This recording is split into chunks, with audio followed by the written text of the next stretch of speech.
Hey, what's up you guys, the Curious Owl here, and today I'm going to be reviewing The Great Hunt by Robert Jordan. So The Great Hunt is the second book in the Wheel of Time series, and this pretty much piggybacks right off of the first book, so if you have not read the first book or watched my review of it, I would highly suggest you do so because the things that are going to be involved in this are going to, in some ways, spoil what happens in the first book, The Eye of the World. So go into this knowing there will be some spoilers for the other books within this entire reading series because I'm going to basically be trying to not spoil things, but unfortunately, the further I get into this series, the more there's going to have to be some explanation of things that happened before, which then could spoil things from the previous books. So just go into this series of videos with that mindset when I have these to review. So in The Great Hunt, similar to what we have with The Eye of the World, we have our main group of protagonists that are split up. We have Randall Thor, who is being considered as the Dragon Reborn, or essentially the reincarnated version of this king who went and destroyed the dark entity of this world. His best friends, Matt and Perrin, who end up basically joining him for this journey, as in the first book, they were thought to also be possibly the reincarnations of the Dragon Reborn and were later proven not to be. End up joining a group of Shinarian soldiers to go and find what is called the Horn of Valor, because initially at the end of The Eye of the World, they find the Horn of Valor and take it to Faldara, but the thing is that at some point in the beginning of this story, the horn is stolen by a man named Podrick Fane, who basically is what's called a dark friend, or he is a henchman, helper, follower, basically, of the dark entity of this world named Baalzamon. At the same time of this, we have the story of Egwene and Nynaeve, who are women that are from also Rand's hometown. Egwene is kind of Rand's girlfriend of sorts, not really. They're not really supposed to be together, basically, and they're trying to keep their distance. But Moraine Sedai, who is the Aes Sedai that we learn about in The Eye of the World, takes Nynaeve and Egwene to Tarvalin, where they are going to be training to be Aes Sedai, and it is their journey as they go through those trials and tribulations with becoming Aes Sedai. Along the way, these two end up meeting other characters named Elaine and Min, who we also meet in The Eye of the World. I'm not going to go too much into those characters, though, because they are much further into The Eye of the World, and they're not super important, but they are very, important characters by the end of this one. And then all throughout this happening, there is a brewing war coming up on the coasts of this continent that we are on, because there are a group of people that are trying to basically start to invade the continent in order to adhere to the wishes of the Dark One that is starting to get their feelers into the world again for the upteenth millionth time, it seems like. So that is the easiest thing I can say in terms of the synopsis without spoiling too much of what really happens. Overall, I really gave this a 4 out of 5 stars. I did enjoy this one, I think, more than I did The Eye of the World, because I feel like with The Eye of the World, there was a large portion of the story that was not a lot of action. It was a lot of basically watching characters move from place to place, whereas this one, there's a little bit more of an active following. You're seeing more things happen as time goes on, as opposed to being told, for instance, that, you've got characters that are bouncing from inn to inn in a sense. This basically follows more of the actual journey that is involved with the story. You see more things happen. You're watching more battles, in a sense, kind of happen throughout this story.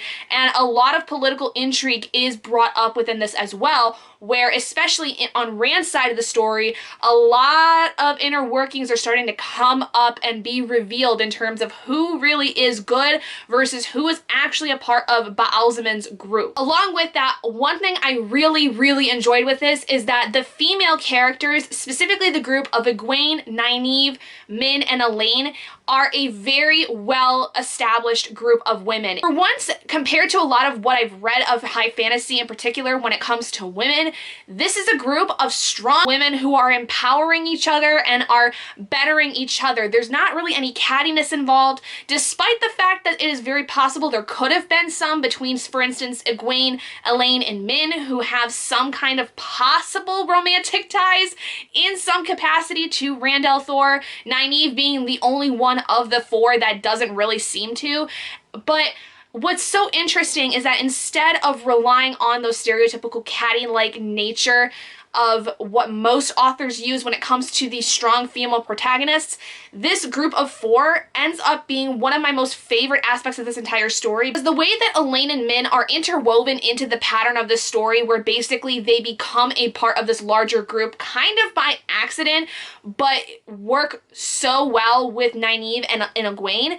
It's just so amazing to see how these characters all seem to mesh so well together, and I just feel very appreciative that Jordan took the time to really, I think, delve into these women a lot more, specifically Egwene, because we didn't really get nearly as much as what I would have liked to have seen in the first book, and I feel like in this one, I really feel like I understand Egwene and Nynaeve so much more, and I really appreciate them. And I just also really love seeing the female empowerment and having them work together within this story, because at one point they end up having some pretty dire circumstances come around, and they don't really seem to balk at the face of it all. They actually, if anything, seem to take on the challenge and are, you know, really successful, and it proves to them how strong they are and how strong of characters they have already become in a very short amount of time, it seems like. I will say there is not really a whole lot of romantic aspects. You do learn of a very established romantic tie between two characters, but it is kind of this very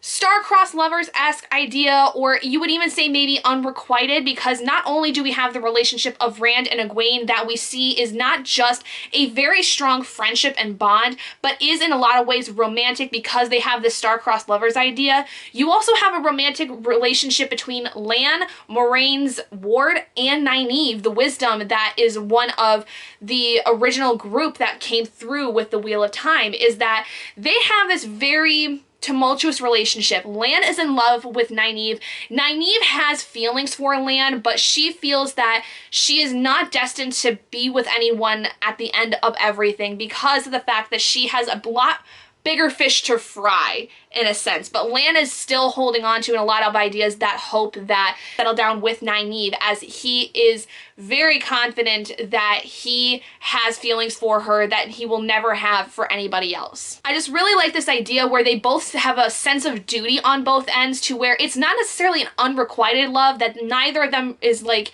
fighting and then the other person is not fighting for with their relationship. They both understand that there is something there, but their sense of duty in a lot of ways takes over, and they don't like it, but they kind of have no other option at this point. And you do see this actually start to kind of come up throughout both Lan's perspective and Nynaeve's at points in the story on their own, where they start to really understand that there is not a very likely scenario where they could end up together because of the fact of how things have gone and how things are going to turn out.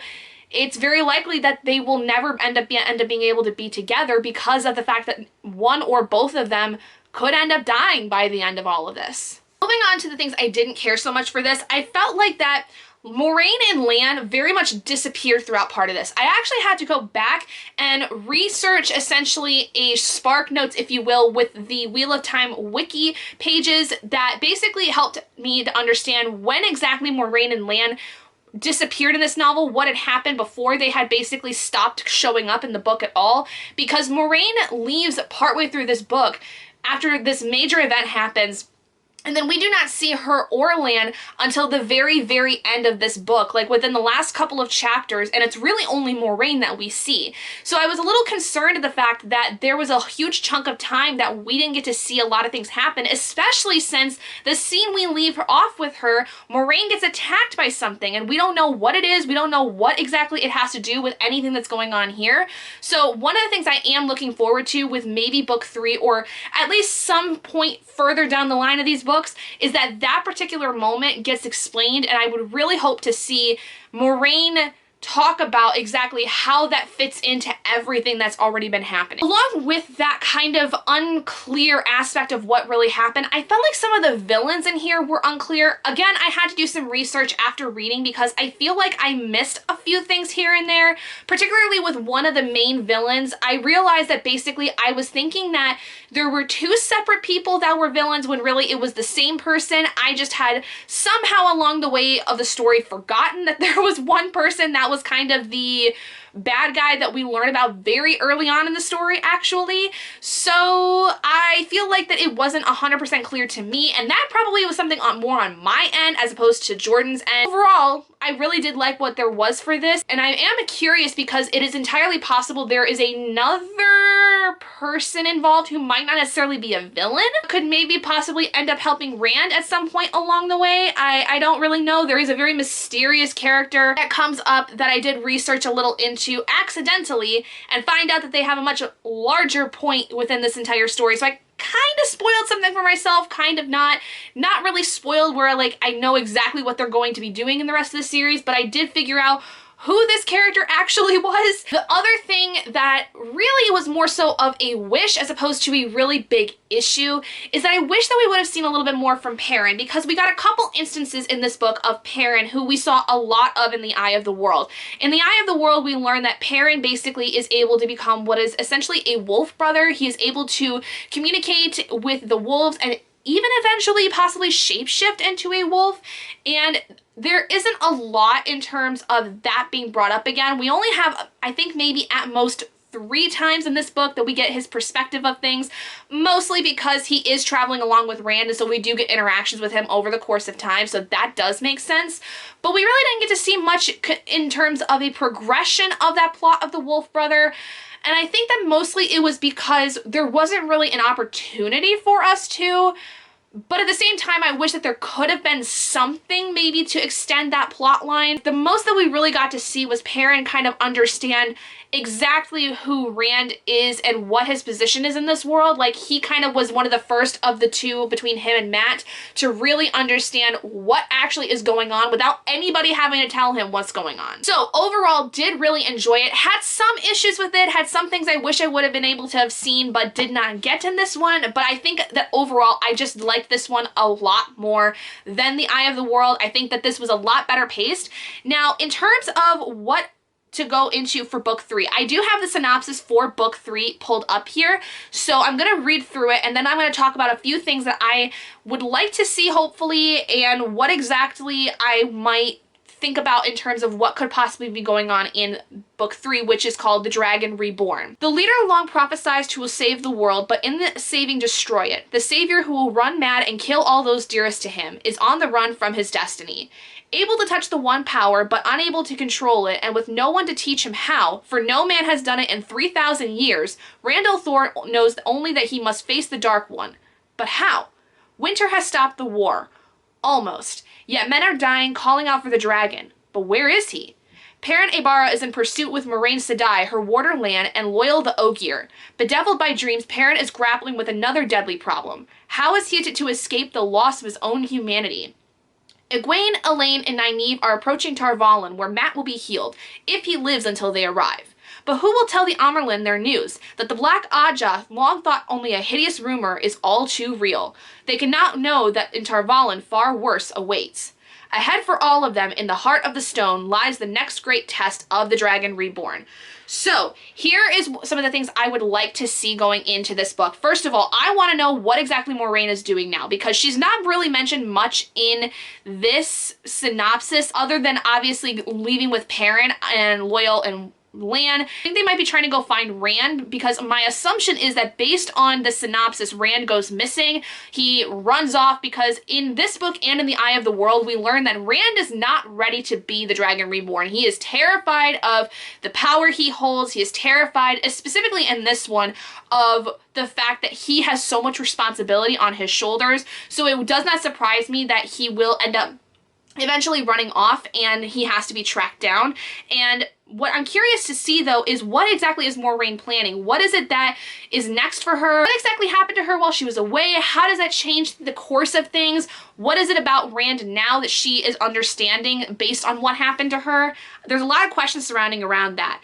Now, because that this seems to be where Perrin has a large part of this next book, I am curious to see what exactly his abilities do in terms of progression. Does he have more powers come up? What exactly is it that he is grappling grappling with when it comes to this idea of escaping the loss of his own humanity. Does he start to become more of a wolf? Does he become less of a man? What exactly is going on there? And the last thing I would like to learn more about is the character Celine, who we meet here. Now, I will say I did learn more of who this character is. Like I said earlier, I did kind of spoil myself accidentally for who she is, but I want to know, why does she keep disappearing? Because there are some questions in terms of how she's come around that I would like to see if she ever does come up in the Dragon Reborn. What exactly is her purpose? So those are my thoughts on The Great Hunt and my thoughts for going into book 3, The Dragon Reborn. If you read The Great Hunt yourself and have thoughts you would like to share with me, please feel free to down in the comments below. I would love to hear your guys' ideas in terms of if you're reading along with this series with me, what your theories might be. I would love to have a full discussion down in the comments below. If I missed something and you've read the whole series, please let me know. Please try not to spoil anything, but I would love to hear your guys' thoughts of what you thought of the series, you know, going forward if you had read it, and what exactly I should be looking out for maybe when it comes to the rest of the series, because there might be things that I will not be aware of when reading that you might be like, hey, make sure to pay attention to this thing because it's going to be really important later. But thank you guys so much for joining me in this video. If you guys did enjoy it, please do give it a big thumbs up. And if you haven't already and you'd like to be and would like to see more content like this, go ahead and hit that button down below and subscribe to become an owlet in our flock. And I will see all of you guys in my next video. Bye guys!